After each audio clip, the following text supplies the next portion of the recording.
Appreciate it. Excuse me. All right, so they got the Negropeans on the bus to send the black woman pregnant with her child, and she's doing all these type of hand signal. And like I said, these the conditioning of what they do to our women, that they become just believers. They have children just to have children, and to treat their children as accessories. And as they get older, then they abandon their children in terms of their education. All right. Again, I'm not saying that because I hate women. I'm saying that because it's the truth. You look at the statistics. All right, go look at the statistics. Okay. Anyhow, as I was saying with Pam, is that she got home yesterday with our daughter, and she went right to sleep, and she slept from 3 o'clock all the way till I left, which was around 8:30. All right.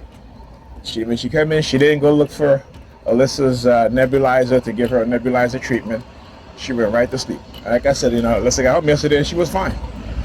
And now this morning, she's complaining about, instead of Pam, this morning giving her a treatment, it's like 10 minutes,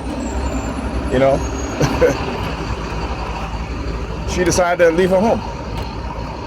Why? Because she couldn't find it. That's why. Because she usually give Alyssa nebulizer treatment in her bedroom, and you can't find nothing in her damn bedroom, right?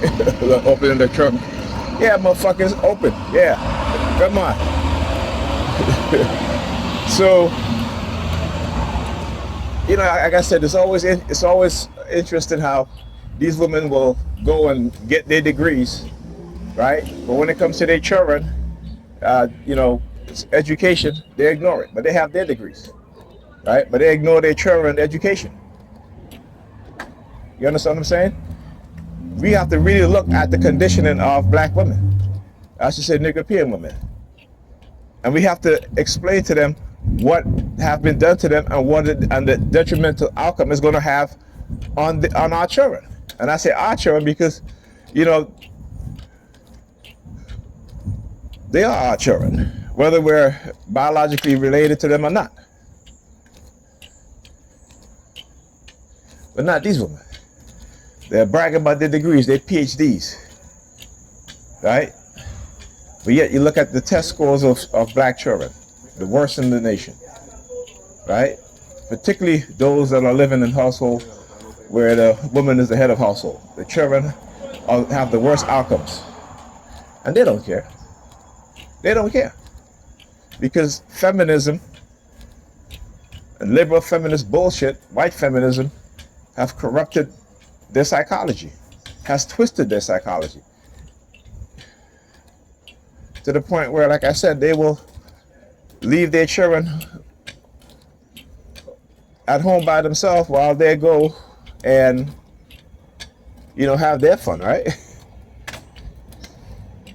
And here's the thing: they will let their children at very young age travel long distances with friends who they don't even know. Not ask for a number or nothing like that. Right? I have to really confront Pam on that a couple times, but I have to tell her, I said, don't you ever send our son traveling 40 meters, friends, and you don't have a number to one of his friends, or at least to their parents, one of the parents. It's like they don't care. You know what I'm saying? I'm not talking about all of them, but that's most of them. They don't care.